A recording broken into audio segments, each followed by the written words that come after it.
Our first question this week is from Lanny, who says, in Central Arkansas, one can see the excitement with the basketball team and football coaching staff. Is the same excitement building in Northwest Arkansas? Well, I'm not all over Northwest Arkansas, but I think it is. Pretty much hear it everywhere I go. I think they're obviously excited about the basketball program. Let's hope it continues after that Kentucky loss. But fans are really excited about Sam Pittman's staff. Certainly the addition of Franks into the quarterback room will help. Got people excited about that, mostly. We'll talk about that in a little bit. But I would say even out of state and all over the internet, the excitement is there. It looks like the basketball program and the football program may be winning at the same time before you know it. Hopefully. We'll keep our fingers crossed. Said 76 asked if you could change the outcome of any one of the Razorbacks' heartbreaking losses over the years, which would it be and why? Well, you can narrow it down pretty quickly to two, and let's start with the younger fans. They got to remember that drop foul ball in the College World Series. My goodness, it cost Arkansas a national championship. You can't come any closer to winning and not winning than that. You catch the foul ball, you win. You drop it, you don't win the national championship. That's going to sting for many, many years in the future. But for the older crowd and the one I have to go with, I wasn't covering the team at the time. I was in college at Texas, back in Texas at the time, not the University of Texas. And that's that Texas-Arkansas shootout. You know, so many things have happened as a result of that. There's this whole idea that the minute things start looking good in any sport, all of a sudden what's going to happen? Everything's going to blow up. The whole Bobby Petrino thing. Arkansas is finally relevant in the SEC West. That year that they beat Kansas in the Cotton Bowl, you end up in the top 5, everything's looking great, and then you wake up one Sunday morning and some motorcycle accident changes everything. That's just sort of the feeling that goes all the way back to that '69 game.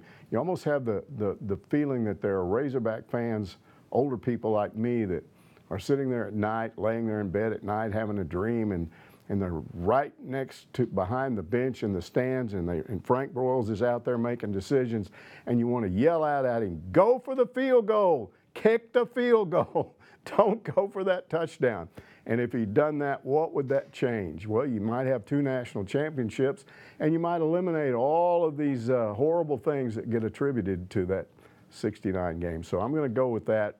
If I could change one game, even one thing in that game, I would say kick the field goal. Okay, let's move on to the next question. Holman 24 wants to know, of all the quarterbacks we are looking at, who do you feel will be the best fit? Well, I got to go with the one that they picked up yesterday, Felipe Franks. It's interesting because there has been some pushback from Hog fans on Facebook who don't want him at all, and some others who, you know, I divide these people into 2 categories. There's a group of people out there, not a lot of them, but they wanted Derek King, the University of Houston transfer that ended up in Miami. He's the better runner of the 2, and I really believe that there's a lot of Razorback fans that have what I call Matt Jones-itis. They want another Matt Jones. Well, Matt Jones, guy like that comes along about once every 50 years, so I don't think you're going to get another 6'6" guy that can run like he did and can throw as well as he did. So let's look at why they might have been more interested in Franks than King. Go back to Tara Talmadge's sit-down interview with Kendall Briles when he talked about what he was looking for in a quarterback. And of course, he couldn't mention any names at that time, but what he did say is, yes, I like to have run-pass quarterbacks. It always gives you an option. It makes it more difficult on a defense. But in the SEC, you're always going to have a guy that throws it more than he runs it. Why? Because you don't want to get him hurt. The league is much too physical to have a quarterback that is more run than throw. Look, Franks can throw the ball. He can run the ball. So I think that's why they were interested in him. Now, you've got another group of people who didn't want a grad transfer at all. Those people are really hard to figure out because they apparently didn't look at the roster and realize there's just 3 scholarship quarterbacks there and not one of them has any decent amount of experience. Here's what you're talking about. If you're somebody out there on the internet basically suggesting, and believe me, I've seen it plenty of times over the last day or 2, you're suggesting that somehow bringing Franks in here is going to somehow mess with KJ Jefferson And Jefferson's the guy you need because, gee, look how badly that whole thing with Nick Starkel and Ben Hicks went last year. Well, let's talk about K.J. Jefferson. There's no way we can know at this point how well he will develop. But here's what I do know. He's thrown for a total of about 190 yards in his college career. He's thrown no touchdown passes. What do you got with Franks? You got a guy that has thrown like 36 touchdown passes, over 4,000 yards. You could combine all of the passing yards that Arkansas's 3 existing quarterbacks have. Franks has 10 times as many passing yards and 8 times as many touchdowns. So why you wouldn't want to bring him in, I have no idea, but they were dangerously thin at quarterback before this. And personally, I still think they're thin. I still think they need to bring in a 4-star freshman that they're recruiting right now. Don't know if they're going to get him, but that would sort of make me feel better about the quarterback situation. But again, if you hear somebody say, yeah, we don't want Franks, you need to suggest that they go see a psychiatrist. Okay, I was there in 1969 asked, which was the greatest Razorback football team ever at the U of A? I think it was the 1977-78 Ron Calcagni-led team that destroyed a great OU team in the Orange Bowl. I was 17. I witnessed it with my parents in Miami. It's the most fun I ever had at a sporting event. Well, that's certainly the best Razorback team I've ever covered. I'd been on the job about 3 years at the time, and that team was a tribute to Lou Holtz's coaching, but Frank Broyles' recruiting, because that team was loaded with players on both sides of the ball. There just weren't any weaknesses at the starting positions. And then they had depth, because you lose 3 of your best players on the offensive side of the ball, and they don't skip a beat. They score all those points against OU. That was an outstanding Razorback football team. But guess what? That one play that Earl Campbell came up with, a screen pass, somewhere around the Arkansas 38, 40-yard line, took it all the way down to the Arkansas 1 or 2, and then a play or two later, Texas denies Arkansas a national championship. Nobody knew it at the time, but that's how much that one play hurt. And you don't have that play in the 64 team. Undefeated, untied. There's only been one other undefeated team in the history of U of A football. I think that was in 1909 when they didn't lose any games, but they did have a tie. So the 64 team's the only undefeated, untied team. They were the only undefeated Division I team in the country that year, the national champions. How can you argue with that? So to me, that's the best Razorback team of all time. Okay, Blood Red Hog asks, Scotty Thurman, the new coach at Parkview, received a technical and removed his team from the court the other night. Thurman complained about officiating and said many in the Little Rock School District were not happy with Thurman being the coach. What's that all about? Well, first of all, I would admit I don't cover high school sports, and I work out in Northwest Arkansas. So for this, I went with Wes Moore of our Fox affiliate in Little Rock and talked to him, and this was his take on that. He didn't think Scotty was saying anything about how people felt about him within the Little Rock School District. He basically saw that as an explanation for what the frustration Scotty felt with regard to referees, officials. And what he appeared to be saying was, look, I'm Scotty Thurman. I am famous. I hit the most memorable shot in the history of Razorback basketball. That shot won us the national championship. But I'm just a coach out here, a high school coach. So forget the Scotty Thurman stuff, and don't try to prove that you're not going to take any guff off Scotty Thurman so you're going to somehow affect my team. Just forget who I am, treat me like any other coach. And I guess Scotty felt like he was kind of getting a little bit of a backlash based on who he was. Okay, Redleg wants to know, whom do you lay the blame, or most of the blame, on for the downfall of the Razorback football program? I feel that a lot of it goes all the way back to John White and then continued through Jeff Long. We get this question all the time, and most people know how I feel about that.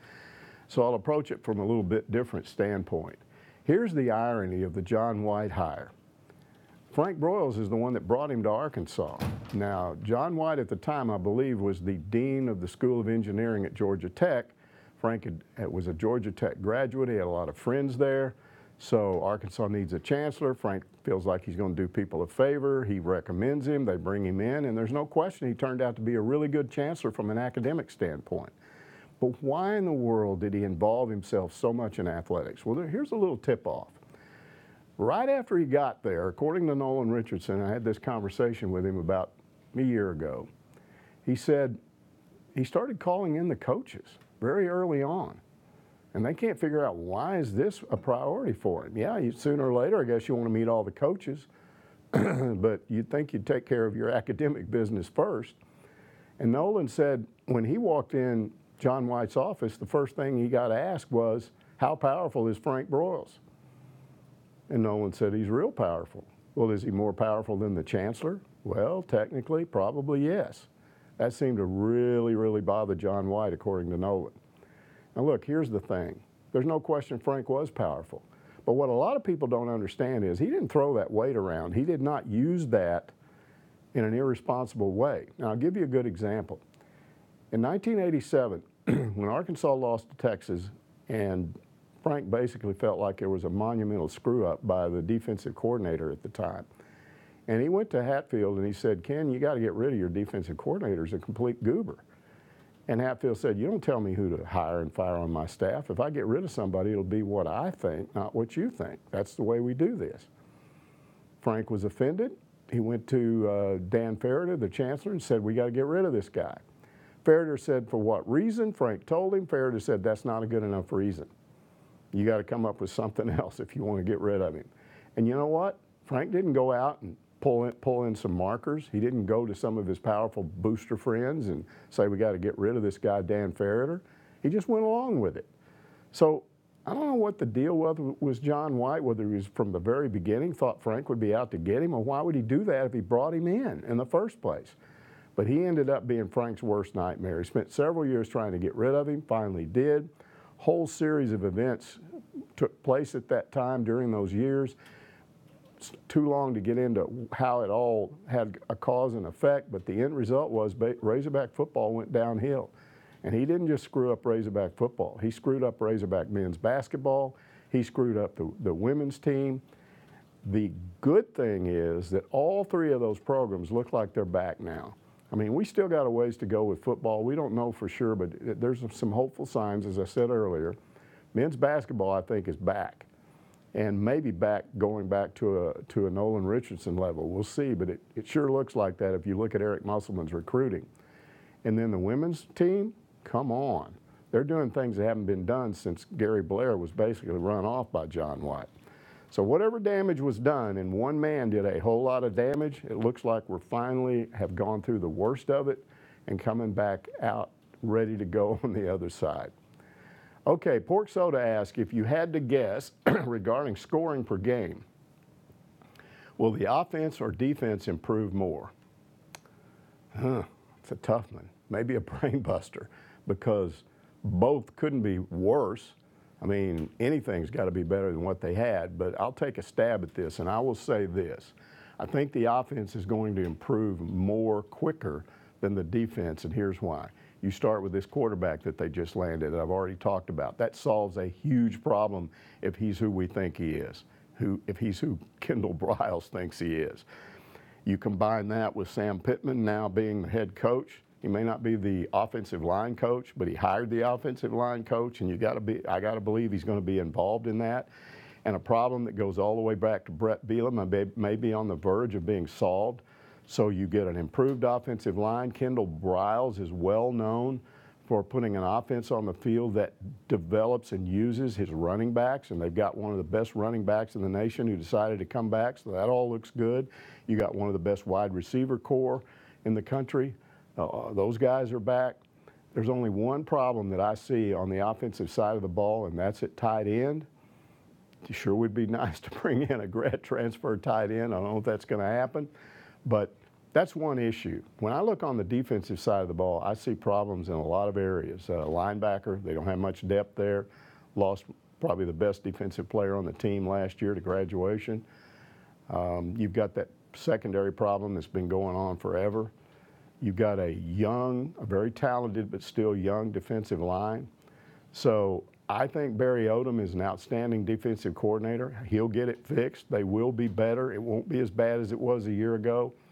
But I don't think he can turn that situation around as quickly as what will probably happen on the offensive side of the ball.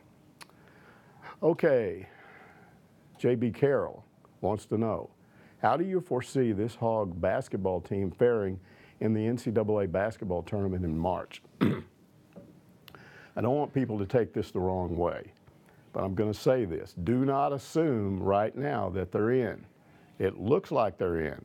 They're about 6 wins away from being in, and I went down their schedule yesterday and tried to really err on the side of caution, and even marking them down as a loss in some games they probably can win, I still came up with 22 games, very conservative, 22 wins as they go into the Selection Sunday. So if it's 22 wins on Selection Sunday, they're in.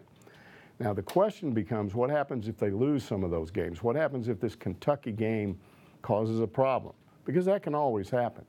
And they win 16, 17 games. Then you start to ask yourself how many teams from the SEC get in.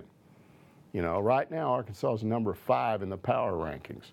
Okay, if they're number 5 in the power rankings when this thing is over, they'll get in. But will the SEC get 5 teams in, 6 teams in, 7, maybe 8? The more they get in, the better Arkansas's chances if they're down there at 18 or 19 wins instead of 20. But to get to your question, and I will say that I believe they will get in. So how will they do when they get in? Well, that boils down to your bracket. It's everything. The minute I saw that Arkansas was playing Butler in the first round a couple of years ago, I knew it was over. That's just not somebody they needed to play at that time. So if you get a draw like that, you could be one and done. If you get a favorable draw, they might win 2 games. They might be a Sweet 16 team. We'll have to see.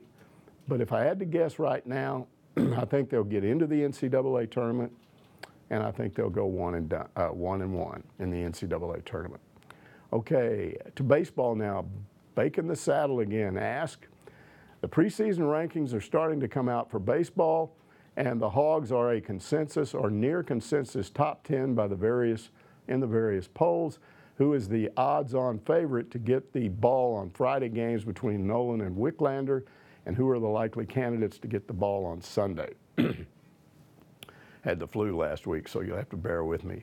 Full-time practices start on Friday. They've been working out now partially for about a week. Usually we get a Dave Van Horn press conference right before they start that first full-time practice, so that might come on Thursday or Friday of this week. And if we do, we'll know a little bit more about how to answer that question. So all I can do right now is sort of tell you what I hear behind the scenes. Right now I'm hearing that as far as the Friday, Saturday starter, it's a toss-up between the 2 guys you mentioned. Could be Wicklander, could be Connor Nolan, we're not sure. And as far as a Sunday guy, the guy you hear most often is Kevin Kopps, but they've got some other guys, Caleb Bolden. Bolden is another guy, and then they've got some newcomers that might end up in that role. So we'll see how that goes. Okay, that's it for another week. We'll go on Monday next week. Things got pushed back a day this week because of the flu that I'm just recovering from. I'm fine now. So again, join us then for another edition of Ask Mike.